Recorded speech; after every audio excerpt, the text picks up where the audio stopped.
J'ai pas réussi à parler de tout ce dont je voulais parler, parce que ce qu'on vous a pas dit, c'est qu'on a eu plusieurs réunions avec Anouk, avec Cédric, avec Emmanuel, avec Carole, et donc il y a eu beaucoup de sujets qui ont été, dont on a parlé. J'ai essayé un peu de voir ce dont je pourrais parler qui répondait à certaines questions, mais évidemment, j'ai pas pu tout couvrir. Donc, ça aussi, c'est un petit appel à Patrick. Patrick, hier, parlait des différentes théories. Je ne vais même pas rentrer là-dedans, parce qu'effectivement, il en existe plusieurs. Mais l'idée, c'est un peu de voir à quoi servent les émotions. Donc l'idée, c'est qu'un état émotionnel va créer un ensemble de réactions physiologiques, subjectives, des changements cognitifs et des expressions faciales. Et l'idée, effectivement, c'est de permettre à l'individu de produire des actions qui vont être adaptées à son environnement quand il ressent cet état émotionnel. Donc moi, je m'intéresse plus particulièrement aux expressions faciales. Et l'idée, c'est un peu de comprendre pourquoi ces expressions émotionnelles existent-elles et pourquoi surtout elles ont perduré au cours de l'évolution. Et ce qu'on sait maintenant, ou ce qui est un peu établi, c'est qu'en fait, elles auraient deux fonctions. Une première fonction qui est une fonction intrapersonnelle, et plus tard, au cours de l'évolution, elles auraient développé une fonction de communication, une fonction sociale. Donc cette fonction intrapersonnelle, c'est-à-dire quand vous ressentez une émotion, vous allez exprimer facialement cette émotion. Ce qu'on sait, c'est que ces expressions émotionnelles vont avoir pour fonction de modifier la prédisposition à la perception et à l'action. Alors je vais prendre un exemple, l'expression de peur par exemple. Ce qu'on sait maintenant, c'est que cette expression de peur, quand vous l'exprimez, elle va augmenter votre champ de vision, donc elle va permettre d'augmenter le champ de vision, mais aussi par exemple votre volume nasal. Alors pourquoi ? Parce qu'en fait, face à un danger, on a besoin de comprendre ce qui se passe dans notre environnement. Et ce qu'on voit là, c'est que cette expression faciale va nous permettre d'ouvrir tous les canaux sensoriels et du coup de mieux comprendre ce qui se passe justement dans notre environnement. Alors est-ce que c'est vrai pour toutes les expressions faciales ? Ben non. Si on regarde par exemple le dégoût, c'est l'opposé. On va avoir une diminution du champ visuel, une diminution du volume nasal. Et en fait, là, ici, il s'agit d'un autre danger, puisque l'idée, c'est qu'on doit fermer l'ensemble des canaux sensoriels pour éviter tout contact entre son corps et ce qu'a créé justement le dégoût, pour qu'il y ait une ingestion, par exemple, qui est dangereuse pour vous. Donc, ça, c'est la première fonction des expressions émotionnelles, c'est-à-dire pour moi, quand je ressens une émotion, je vais exprimer des expressions faciales qui ont une fonction intrapersonnelle. Mais au cours de l'évolution, ce sont devenus des signaux de communication avec autrui. Et ce qu'on sait, c'est que nous exprimons constamment des émotions lorsqu'on interagit avec les autres, et que ces expressions émotionnelles, justement, indiquent un état émotionnel actuel, potentiel, ses intentions, ou sont l'évaluation de la situation de la personne qui émet cette expression. Donc ça a un but d'informer, de communiquer. Et en tant que récepteur ou observateur, eh ben, il faut que je sache décoder ces signaux qui sont pertinents dans l'environnement. Alors, ce qu'on sait, c'est que justement, on est très capable de juger de manière assez fiable les expressions émotionnelles des autres. Et ça, vous avez vu déjà hier avec Rocco et Clara. Ce qu'on sait aussi, c'est qu'on va s'appuyer sur des parties distinctes du visage qui sont importantes pour différentes émotions. Donc, par exemple, effectivement, la colère, on l'exprime plutôt avec le haut du visage, alors que la joie, c'est plutôt le bas. Le dégoût, c'est plutôt autour du nez. Donc, on a ce qu'on appelle des sortes de caractéristiques diagnostiques qui nous permettent de reconnaître quelle émotion est exprimée par l'autre. Ce qu'on sait aussi, et qui est assez intéressant, c'est que le déroulement dans le temps de ces expressions faciales est différent selon les émotions. Donc, si vous regardez, ça, c'est les pics en fonction du temps qui passe. Et par exemple, le dégoût et la colère, c'est plus rapide que la surprise ou la joie. Et c'est aussi intéressant parce que ça veut dire qu'en fait, quand on exprime une émotion, le déroulement dans le temps de ces expressions faciales va permettre de transmettre une hiérarchie d'informations qui va de ce qu'on peut appeler du biologiquement basique, par exemple deux types de dangers. Il y a la peur, où on peut imaginer qu'il y a un danger qui approche et qui va me demander de rapidement réagir, versus, par exemple, le dégoût, la colère, qui sont stationnaires. Et ensuite, au cours du développement de cette expression faciale, on va pouvoir discriminer la joie, de la tristesse et des autres émotions. Donc elles n'ont pas toutes la même temporalité. dans leur expression. Donc ça, ce qu'on sait aussi, c'est que si on enregistre l'électroencéphalographie, donc c'est un marqueur de l'activité électrique de votre cerveau, on sait que chez l'adulte comme chez l'enfant, on a un marqueur assez spécifique, par exemple, du traitement du visage, et que ce marqueur, on le retrouve chez l'adulte et chez l'enfant, et que si je vous présente, par exemple, des expressions de peur par rapport à des expressions neutres, ce marqueur de traitement du visage va dissocier la peur du neutre. Mais ce que je trouve plus intéressant, c'est que quand on observe un visage, en fait, ce qui se passe, c'est qu'il y a non seulement une dynamique dans l'expression faciale des émotions, mais il y a aussi une dynamique dans comment vous allez traiter visuellement le visage de l'autre. Et ce qu'on sait, en fait, c'est qu'on va intégrer l'information faciale en commençant au niveau des yeux et on va déplacer son regard vers le bas du visage. D'accord ? Donc ça, c'est une tendance assez naturelle à regarder le visage du haut vers le bas. Et ce qui a été montré, c'est que cette N170, là, ce marqueur de traitement du visage, justement, il va avoir un décours temporel qui va dépendre de ce décours du tracé de mes yeux. Si je regarde au niveau des yeux et que je trouve une information, par exemple, de colère et de peur, ma N170 va s'arrêter parce qu'elle a trouvé les diagnostics de la peur ou de la colère. Et il y a une sorte de décision perceptive qui dit « ça y est, j'ai vu quelque chose ». Mais s'il n'y a rien, on va continuer à regarder l'ensemble du visage, on va descendre jusqu'à ce qu'on trouve, par exemple, un élément qui dit qu'il y a un sourire. Donc on retrouve ce décours temporel dans ce marqueur neural.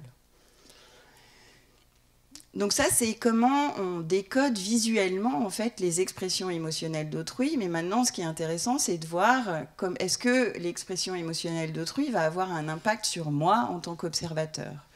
Et ce qu'on sait, en fait, c'est qu'il y a un impact à plusieurs niveaux. Et la première chose, c'est que si je mets des petites électrodes sur votre visage pour enregistrer l'activité musculaire, ou bien si j'enregistre la conductance cutanée dont on a parlé hier avec Victor, par exemple, eh ben, on peut voir que, donc là, je vais vous présenter par exemple un visage de peur et de joie. Je vais enregistrer l'activité musculaire de votre corrugateur qui est impliqué quand vous avez une expression négative, ou de votre zygomatique qui est impliqué quand vous souriez. Ce qu'on peut voir, c'est que lorsque vous regardez par exemple une expression de peur, vous allez avoir une activité du corrugateur, donc qui est située ici, mais pas pendant que vous observez de la joie, et c'est l'inverse, quand vous observez la joie, vous allez avoir une activité du muscle zygomatique, mais pas du corrugateur quand vous observez la joie. Donc il y a quelque chose d'assez spécifique, là, on parlait de mimétisme facial qui a l'air d'être en place quand on observe l'autrui, et ce qu'on voit aussi, c'est qu'on a une activité de la conductance cutanée, donc on a une sorte d'éveil émotionnel dans ces deux conditions. Donc ça, c'est chez l'observateur.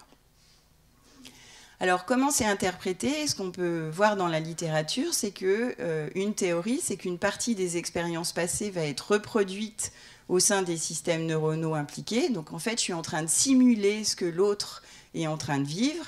Et du coup, cette simulation va engendrer soit du mimétisme facial et ou aussi, potentiellement, un mimétisme somatosensoriel. Et à quoi ça sert ? Ce qu'on voit, c'est que, hier on en a discuté avec Sylvie, c'est que par exemple, si je vous empêche de faire ce mimétisme facial, donc ça c'est l'équipe de Polanyi Dintal et puis d'autres gens qui ont trouvé un moyen en mettant un gel sur votre visage qui empêche justement ce mimétisme facial. Et ce qu'ils ont pu montrer, c'est qu'il y a une diminution de votre capacité de reconnaissance des émotions. C'est une petite diminution, mais elle est là.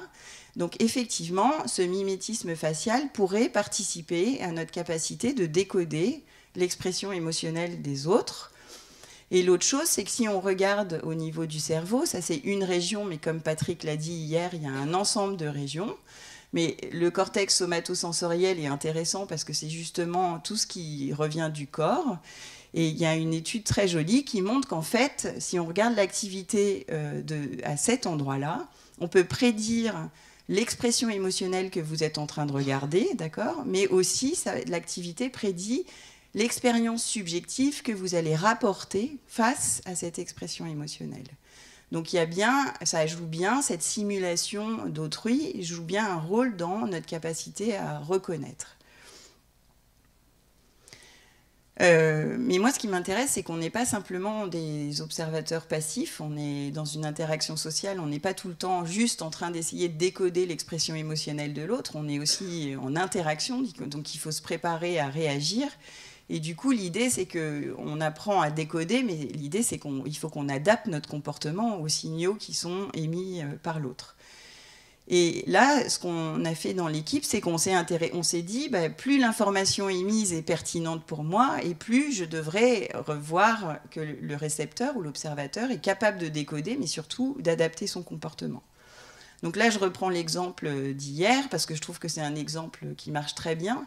Si effectivement on regarde un film comme ça, où la personne, la caméra filme le personnage, et donc on est un peu face à cette colère, on est impliqué, qu'est-ce qui se passe? Il se trouve que dans l'équipe, on a fait pas mal d'expériences avec ce genre de choses. Donc je peux vous montrer, par exemple, quelqu'un qui exprime de la colère et qui vous regarde en tant qu'observateur par rapport à une condition où c'est le même niveau de colère, mais il est en train de regarder de côté.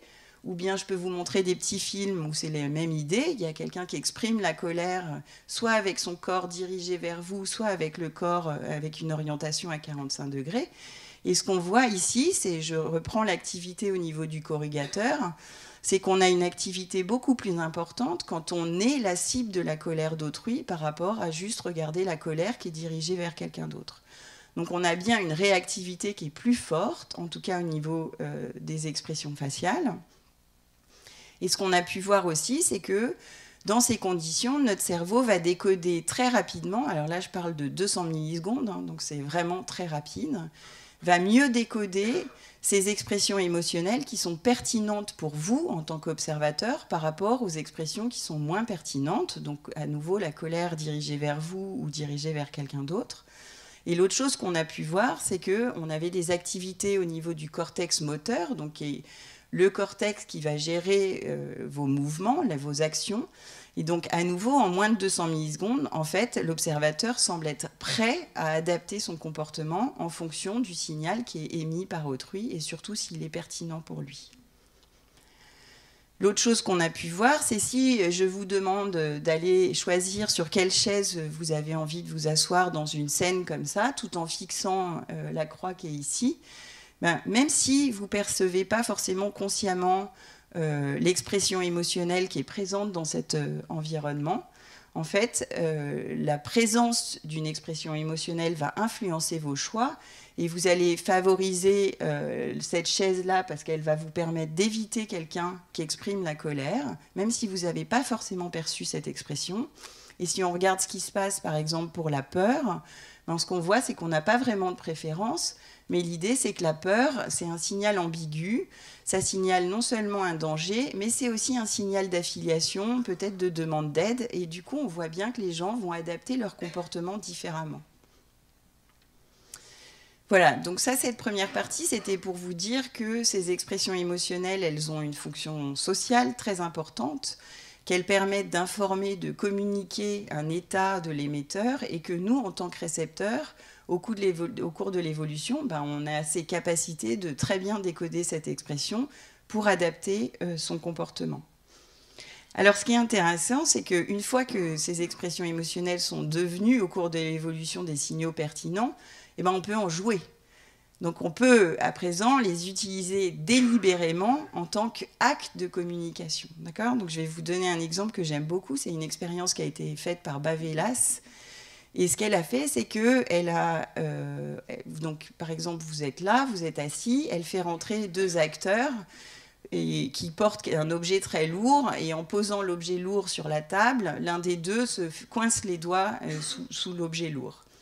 Et elle regarde l'expression faciale de vous, en tant qu'observateur, sans contact de regard avec celui qui s'est fait mal, d'accord ? Et ce qu'elle voit, c'est par exemple cette expression faciale-là. Donc vous avez quand même déjà une sorte d'expression un peu similaire. Mais qu'est-ce qui se passe si tout d'un coup l'acteur vous regarde, celui qui s'est fait mal ? Vous allez augmenter votre expression émotionnelle, et le but, c'est de communiquer que oui, vous avez bien vu qu'il s'était fait mal, et il y a une forme d'empathie, de sympathie. Bon, ça, on verra le mot qu'on peut utiliser. Et je trouve que c'est assez intéressant qu'on puisse maintenant manipuler et voir comment on peut utiliser ces expressions. Alors ça, c'est pour faire plaisir à Carole. C'est que, et puis on a beaucoup discuté de ça, le mot empathie est revenu assez souvent dans nos conversations, et donc je me suis dit qu'on pouvait prendre le cas justement de l'expression de la douleur pour voir et essayer d'expliquer cette idée d'empathie. Donc, et ce qui est intéressant, c'est que l'expression de la douleur, pour le moment, je n'ai pas trouvé vraiment de papier qui explique la fonction intrapersonnelle de cette expression. Donc, alors j'ai peut-être mal fait mes recherches bibliographiques, ce qui est une possibilité. Par contre, j'ai trouvé quelques papiers qui, effectivement, disent que cette expression de douleur faciale, elle a pour but d'attirer l'attention et, en fait, d'éliciter de l'aide chez ceux qui sont autour. Mais même ça, c'est un peu controversé. Mais je vais partir de ce postulat que, potentiellement, elle a une fonction de communiquer et de demander de l'aide. Et donc, ce qu'on sait, il y a beaucoup d'études qui ont étudié la perception de la douleur de différentes façons. Mais ce qui a été montré, qui est assez établi aujourd'hui, c'est que si je vous donne un stimulus douloureux à vous, ça va activer un ensemble de régions qui sont en vert ici, donc quand vous ressentez de la douleur vous-même. Mais si je vous montre quelqu'un en train d'exprimer de la douleur, ce qu'on voit, c'est qu'il y a des régions assez communes entre justement percevoir la douleur chez autrui et la ressentir. Donc ce recouvrement est appelé souvent, parce qu'il y a un problème de vocabulaire dans ce domaine qui n'est pas très simple à départager, mais est appelé une réponse empathique. D'accord ? Donc il y a un recouvrement neural partiel entre ce que je ressens et ce que je perçois. Alors cette réponse empathique, elle est différente de ce qu'on appelle la contagion émotionnelle, qui est que quand on éprouve le même état affectif que l'autre sans avoir de distance entre soi et autrui.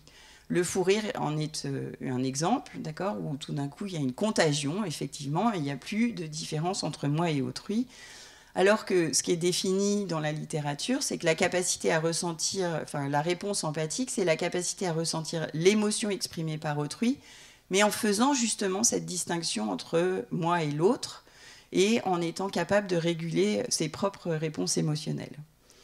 Alors pourquoi on dit qu'il y a cette distinction entre soi et l'autre ? Eh bien parce qu'on a montré qu'en fait, ça allait dépendre de beaucoup de choses, de vos traits de personnalité, mais aussi par exemple de si ça dépend de si c'est une femme ou un homme, si on est un homme ou une femme, ou si on a des expériences passées avec celui qui souffre qui est différente. Donc par exemple ici, on a ici cette activité ou cette réponse empathique à la douleur de l'autre qui est chez les femmes et chez les hommes. Mais ce qu'on voit, c'est que si celui qui souffre a coopéré avant de voir la douleur, on a une activité qui est similaire chez les hommes et les femmes. Mais par contre, si la personne était en compétition, on n'a pas d'activité chez les hommes. Donc une fois qu'ils ont été en compétition, il y a moins de réponse empathique. On sait aussi que ça va dépendre de son expérience. Donc l'expérience protège dans le sens où si on regarde le niveau de réponse empathique chez des médecins par rapport à des sujets contrôle, il y a moins de recouvrement entre soi et l'autre. Et si on regarde par exemple ce qui se passe quand je ressens la douleur, mon conjoint ressent de la douleur ou un étranger, ben on voit qu'on a plus de réponses empathiques pour les personnes qui sont familières que pour les personnes qui sont en dehors, qu'on ne connaît pas. Et enfin, ça c'est une expérience que j'aime beaucoup, mais ça va dépendre aussi de nos opinions sur autrui. Ça c'est une étude qui a été réalisée par Jean de Séti, et ce qu'il a montré, c'est que, donc ça c'est une condition en orange contrôle, donc c'est votre niveau d'activité quand vous êtes en train de regarder quelqu'un qui souffre. Et ensuite, il peut raconter deux histoires. Il vous dit, cette personne a le sida parce qu'il a eu une transfusion sanguine. Et là, on a une augmentation de recouvrement, donc de réponse empathique en jaune. Mais si on dit aux gens, cette personne a le sida parce qu'il a abusé des drogues, on a une diminution de cette réponse empathique. Je ne dis pas que c'est vrai pour tout le monde qui est ici, mais pour des gens qui ont des opinions fortes là-dessus, ça va affecter leur réponse empathique à l'expression de douleur de l'autre. Donc ce que l'ensemble de ces résultats montre, c'est que cette réponse empathique, elle est là, mais elle est modulée, d'accord ? Son intensité est modulée par des traits de personnalité et par le contexte social. Ce qu'on sait aussi, et ça c'est une interprétation un peu différente de ce qui avait été dit au début, c'est que maintenant les gens ont l'air d'être assez d'accord pour dire qu'en fait cette réponse empathique, c'est une réponse qui est aversive. C'est un stress, c'est-à-dire qu'on utilise le réseau qu'on a quand on est en train de ressentir de la douleur. Mais quand on ressent de la douleur, c'est très aversif, d'accord ? Donc l'idée, c'est que cette réponse aversive, elle va engendrer un appel à l'action. Il va falloir réagir pour enlever ce stress ou cette réponse aversive. Et là, ce qui est intéressant, c'est que ce qui a été montré dans la littérature, c'est qu'on peut avoir deux types de réponses. Une réponse qu'on va appeler une préoccupation empathique, qui a pour but justement d'améliorer le bien-être de l'autre. Et là, on a des activations de réseaux d'approche, d'accord ? C'est pour aller vers l'autre, mais surtout de régions qui codent pour la récompense. Donc c'est un peu quelque chose qui est positif. Et puis, on peut avoir une réponse de type détresse empathique, qui est le contraire, où en fait, là, on va plutôt aller éviter parce qu'il y a une trop grande réactivité de stress chez ces personnes-là. Donc ça, c'est pour Carole aussi, parce que hier, elle m'a parlé de sympathie. Donc j'ai l'impression que, parce qu'il y a vraiment un problème de vocabulaire dans ce domaine, que ce que les gens peuvent appeler préoccupation empathique correspond à ce que d'autres vont appeler la sympathie, c'est-à-dire la motivation qui conduit aux comportements prosociaux, juste pour faire un lien entre ces deux mots. Alors comment on peut voir ces deux types de réactions ? On peut les voir, en fait, c'est ça qui est intéressant, chez les mêmes individus. Donc ça, c'est une étude où on va vous faire écouter des biographies d'autres individus. Et tout au long de l'écoute, vous allez évaluer votre détresse empathique, c'est-à-dire combien cette information est stressante et négative, versus votre préoccupation pour l'autre, justement, ce que vous auriez envie de faire. Et on va regarder aussi si on peut prédire, à la fin de l'expérience, on va vous demander de faire une donation. Et ce qui a été montré, c'est qu'il y a effectivement deux réseaux neuronaux très différents. Un réseau de détresse empathique où on retrouve ce système sensoriel dont on a parlé tout à l'heure, sensorimoteur, et des ressentis qui sont très négatifs. Donc les gens parlent de ressentis uniquement négatifs. Et la préoccupation empathique, c'est les réseaux justement plus de récompense. Et quand on demande aux gens de dire sur des échelles justement de valence, c'est aussi négatif que positif. Donc c'est des sortes de ressentis un peu mixtes d'émotions négatives et positives. Et surtout, seule la préoccupation empathique, donc ce réseau, le deuxième réseau de récompense, va prédire la donation après l'expérience. Alors, ça, c'est une autre étude qui montre que potentiellement, je n'ai pas trouvé d'autres études qui le montrent, donc j'aimerais bien voir si c'est répliqué, mais l'idée, ça serait que si vous avez une réactivité émotionnelle trop forte, donc vous avez cette détresse empathique trop importante, ça pourrait inhiber l'autre réponse potentiellement, donc la préoccupation empathique. Donc, être submergé par les émotions, mais on pourrait faire je veux dire, quand il y a un accident, par exemple, dans la rue, on a tous été témoins de gens qui sont complètement paniqués et du coup, en fait, qui sont incapables de prendre leur téléphone, par exemple, pour appeler à l'aide, parce qu'ils sont justement complètement submergés émotionnellement. Donc, c'est une possibilité, c'est qu'effectivement, quand ce système-là est trop fort, potentiellement, ça pourrait inhiber. Et je vais vous montrer pourquoi je ne suis pas complètement sûre de ça. C'est que, justement, plusieurs personnes se sont posées, est-ce que cette différence entre détresse et préoccupation, donc ces deux réponses comportementales, vient-elle d'une différence de réponse empathique ? Donc tout à l'heure, je vous ai montré que quand je ressens ou quand je perçois la douleur, on a un recouvrement neural entre ces deux conditions. Et ce qui a été montré, et que je trouve assez intéressant, c'est que chez les enfants, et ça aussi, Carole, ça va t'intéresser, c'est que si on prend des enfants très jeunes, à 7 mois, et qu'on leur montre des visages de peur, neutre ou de colère, en fait, ce qui a été remarqué, c'est que si un enfant faisait plus attention à un visage de peur, qui est un visage de détresse, en fait, à 14 mois, ces enfants-là vont avoir des comportements plus prosociaux et altruistes. Donc, il ils ont une meilleure détection de la détresse chez l'autre et apparemment, ils adoptent plus tard des comportements plus prosociaux. Et l'autre chose, c'est qu'il y a une équipe qui s'est intéressée à ce qu'on appelle des comportements très altruistes, puisque c'est des gens qui ont donné leur rein à des étrangers, même pas à des membres de leur famille, qui est quand même très altruiste, puisque c'est un coût important uniquement pour le donneur et au bénéfice de celui qui reçoit. Et ce qui a été montré, c'est que ces personnes-là ont aussi une meilleure reconnaissance des signaux de détresse, donc de la peur, mais surtout, et ça pour moi c'est assez contre-intuitif, ils ont justement un meilleur recouvrement neural entre je ressens la douleur et je l'aperçois chez autrui. Donc ça veut dire que c'est comme s'ils faisaient moins la distinction entre eux et l'autre, et pourtant ils arrivent à en faire quelque chose de bénéfique, c'est-à-dire à avoir une motivation ensuite d'être prosocial. Donc je vais rester un peu sur une question, c'est-à-dire c'est pas encore très clair ce qui se passe entre ces deux réponses. Ce qu'on peut voir, c'est qu'on peut avoir les deux chez la même personne, que probablement ça va dépendre de la situation dans laquelle on est, et ça va dépendre aussi des traits de personnalité, mais je pense qu'il y a encore pas mal de travail à faire pour comprendre justement comment l'une ou l'autre se met en place. Ça va le temps, mes chairman ? La dernière chose que je voulais aborder, et ça c'est un peu peut-être en lien avec le cinéma justement, c'est est-ce qu'on peut ressentir ou comprendre ce qu'on n'a jamais éprouvé ? Qui est quand même une question intéressante quand on va au cinéma. Et du coup, je voulais vous parler d'une étude qui a été réalisée par Danzinger ici à la Salpêtrière. Et en fait, ce qu'il a fait, c'est qu'il a pris des patients qui ont une insensibilité congénitale à la douleur. C'est-à-dire c'est des gens qui n'ont jamais ressenti la douleur. Ils n'ont pas de fibres qui transmettent la douleur. Et il les a mis dans le scanner et il a regardé ce qui se passait dans leur cerveau, justement quand ils regardaient quelqu'un qui était en train d'exprimer de la douleur alors qu'eux, ils n'en ont jamais ressenti.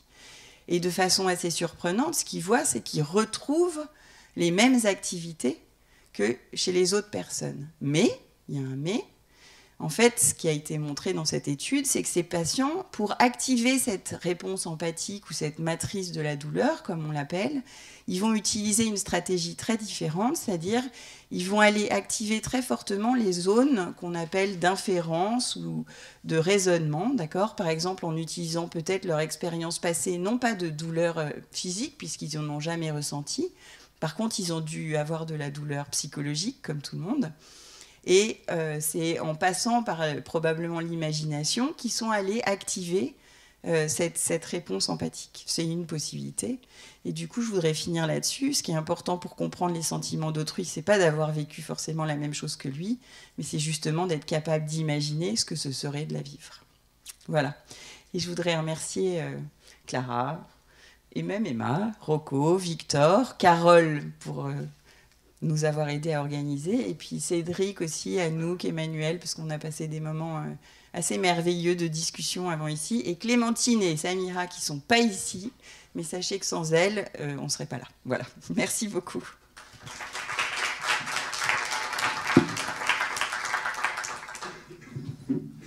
Juste merci pour les enfants, effectivement, ça correspond à ce que nous on voit.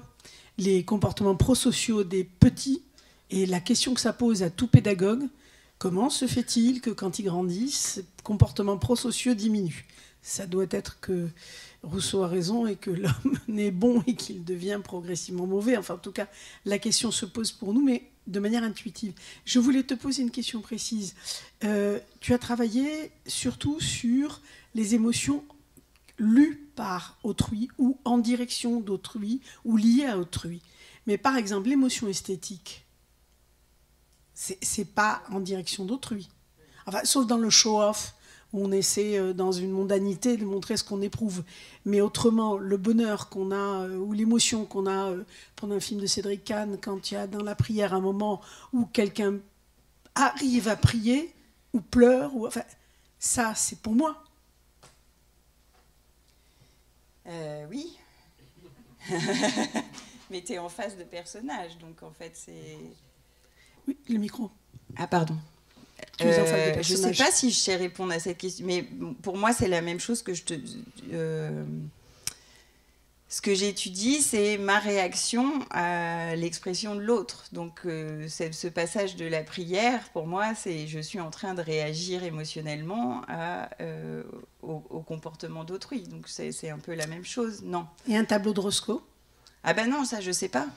Ça, il faudrait demander. Il y a des gens qui étudient ça et je ne suis pas sûre qu'on ait la réponse exacte de qu'est-ce qui se passe. Donc, effectivement, il y a des gens qui travaillent sur les réponses émotionnelles esthétiques. Il y a notamment quelqu'un à l'IEA en ce moment, mais moi, je n'ai jamais travaillé là-dessus. Vous avez le droit de m'aider tous les deux si vous avez une idée. Mais vous as fait ça, Patrick? Bah attends, parce que moi, je ne sais pas.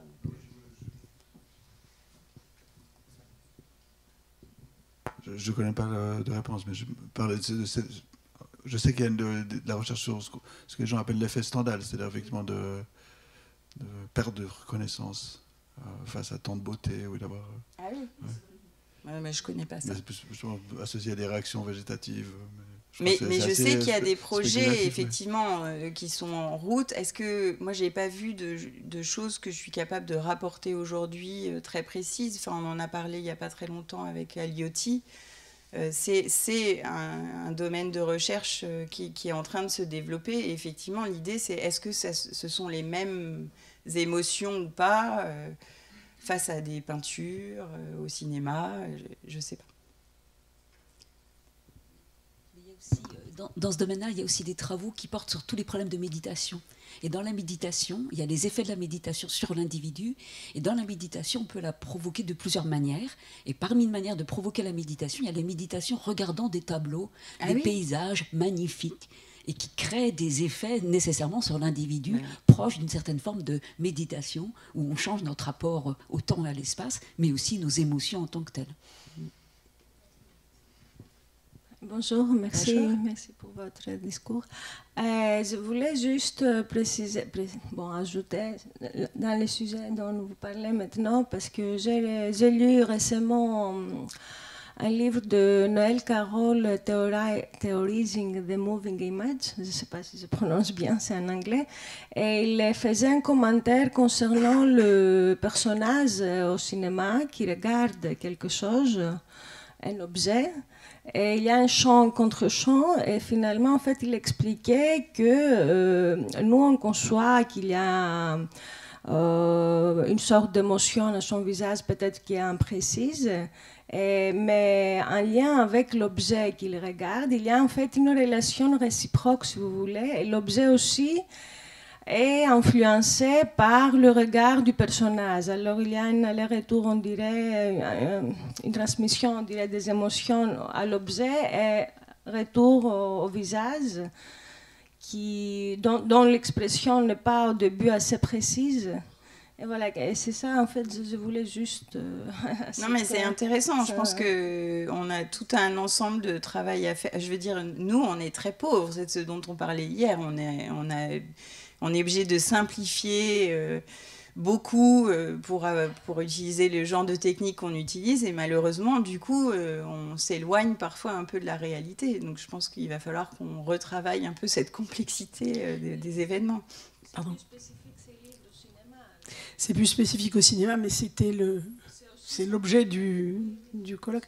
Juste attirer votre attention sur ce que vous décrivez, c'est ce que nous, en théorie du cinéma, on appelle l'effet Kuleshov, qui est un effet qui date des années 20, qui a été étudié par des Russes et qui consistait à montrer à un acteur filmé en continuité avec un visage impassible, on coupait ce plan très long, et on mettait un plat avec une soupe fumante, un plan avec une femme nue, un plan avec un cercueil.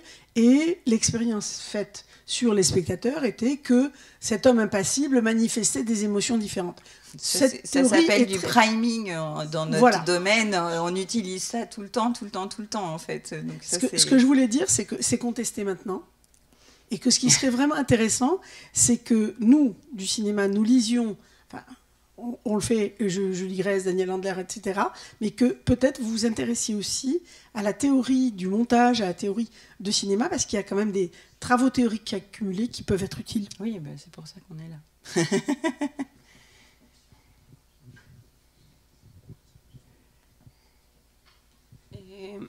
Et pardon mon français, et je vais essayer.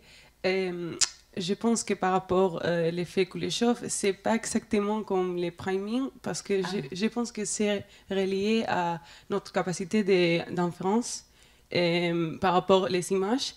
Et je pense aussi que par rapport à ce qu'elle était en train de demander sur les émotions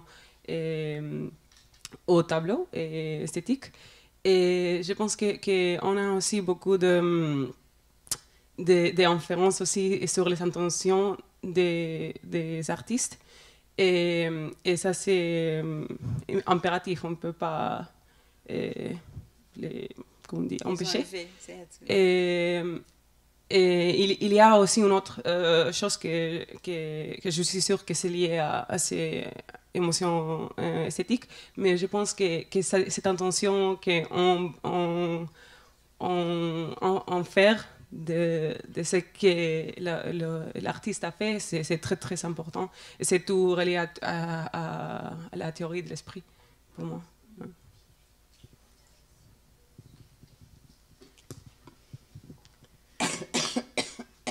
Merci beaucoup pour votre présentation. Juste une petite question concernant interbrain synchronization. Donc la synchronisation entre cerveaux, si on veut.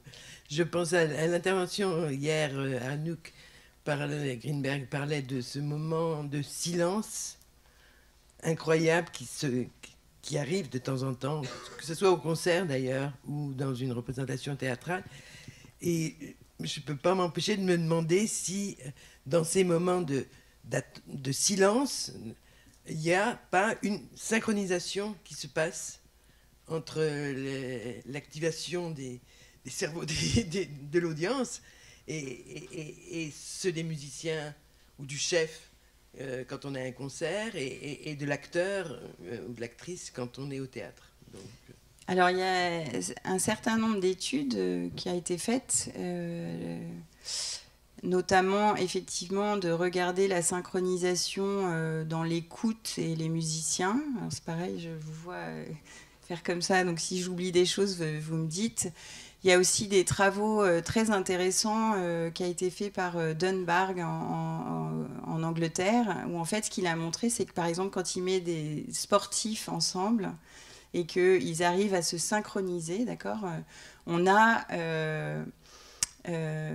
des endorphines qui sont émises. Donc, en fait, il y a tout un plaisir à, effectivement, être synchrone. Donc ça, c'est... Oui, c'est l'effet peloton. Donc, ça a été fait dans le sport parce que c'est plus facile à étudier. Donc, j'imagine que dans une salle de théâtre ou comme on parlait à nous qu'hier, c'est ça qui se passe. Je ne sais pas si ça a été fait. Je sais que ça a été fait un peu par une équipe italienne avec la musique. Après, la synchronisation entre les cerveaux, moi j'ai un peu plus de mal à comprendre. C'est-à-dire on peut imaginer qu'on réagit tous au même moment, un peu ce qu'a montré hier Victor. Est-ce qu'il y a un truc qui se passe entre les cerveaux ? Je sais pas très bien. Il y a pas mal de gens qui étudient ça. Moi, j'ai l'impression qu'on ne sait pas encore très bien ce qui se passe chez moi sur un cerveau pour commencer déjà à s'intéresser à ce qui se passe entre des cerveaux. Mais c'est peut-être que je suis un peu... Est-ce que j'ai oublié quelque chose ? Non.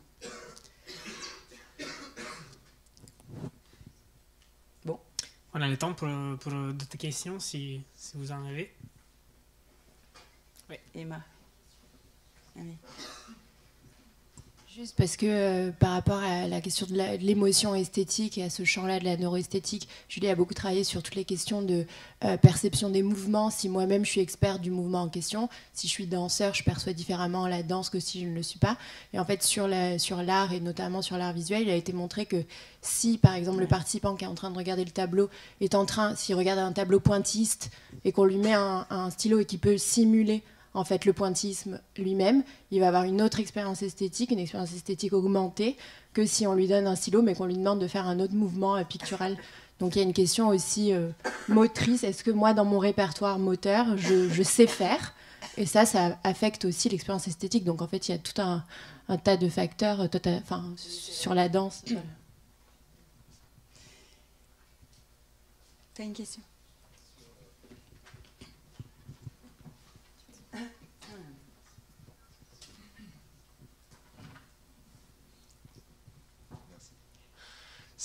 Sur les deux systèmes coexistants donc de préoccupation empathique et de détresse empathique, c'est pas une littérature que je connais vraiment dans le détail en fait. Donc c'est Moi non pour plus. bien comprendre ça. Non mais t'en as parlé, donc tant pis pour toi. Est-ce qu'il y a un de ces deux systèmes qui te semble être plus primaire, d'ordre plus primaire que l'autre? C'est-à-dire est-ce que le stimulus est vraiment un stimulus aversif et que la construction, disons, cognitive la plus sophistiquée est de remodeler ça en préoccupation? Est-ce que c'est Non, ou est-ce que les deux choses sont... Je pense que ta préoccupation empathique, c'est à la base de la relation parent-enfant. Je veux dire, c'est l'évolution, tu vois, de Seti, tous ces gens-là disent, en fait, l'empathie, à la base, c'est à la base de la relation parent-enfant. Donc, c'est un truc très primaire que tu as chez tous les animaux. Je peux comprendre ça. Ouais. Donc, je n'oserais pas dire que cette préoccupation empathique, elle est... moins primaire que l'autre. Pardon, primaire et peut-être pas de... Je pense par exemple aux travaux sur les décisions de dilemmes moraux, où il y a des dilemmes moraux qui sont utilitaires ou d'autres qui sont d'ordre émotionnel, disons, et que par exemple certains sont des processus plus automatiques que d'autres. C'est-à-dire que si on fait du load cognitif, tu vois, du load un peu frontal ou de la TMS, j'en sais rien, sur l'OFC ou des trucs comme ça, on arrive à inhiber un certain... Qu'est-ce qui est le plus facile, voilà, pour le cerveau? Quelle est la réponse la plus... Ça n'a pas l'air d'être... écoute, c'est pareil, je travaille pas là-dessus, donc c'est ma compréhension de la littérature aujourd'hui. Je suis pas sûre, d'abord, qu'il y ait des études qui aient cherché à interférer pour savoir s'il y en a une des deux qui est plus automatique que l'autre. Donc j'ai l'impression que c'est... Et on voit ça chez l'enfant, c'est-à-dire même cette préoccupation empathique peut être là très très jeune. Justement, j'arrive pas à comprendre très bien le lien entre ces deux-là et qu'est-ce qui fait qu'on tombe dans l'un ou dans l'autre. Je sais que c'est une question qui est par exemple très importante et qui est questionnée beaucoup en ce moment dans le monde médical, parce que le problème de la détresse empathique, c'est que les gens vont faire des burn-out, en fait, ils s'épuisent. Et que l'autre côté, c'est que... donc je suis allée à une conférence il n'y a pas très longtemps qui étudie ça chez les médecins. Il y a un phénomène très intéressant chez les jeunes médecins, c'est qu'en fait, quand ils arrivent, ils sont plutôt dans cette détresse, d'accord ? Et au bout de 3 ans, donc dans plusieurs pays, il y a une cassure. Donc tout d'un coup, ils deviennent ce que les gens vont dire être moins empathiques. En fait, c'est pas vrai. Ils ont cette capacité qui continue à se développer, mais ils mettent une sorte de régulation très très forte. Le problème, c'est ceux qui ne le font pas. Et donc ils sont en train d'essayer de comprendre justement comment on fait pour basculer vers l'un ou l'autre, parce que chez les médecins c'est une des grandes problématiques. C'est ne plus devenir empathique avec son patient parce qu'on se protège trop, et en même temps ne pas être dans cette détresse non plus. Donc j'ai pas de réponse, c'est ce que je disais aujourd'hui, j'ai pas trouvé de réponse très claire sur est-ce que l'un est plus facile que l'autre, ça je suis pas sûre.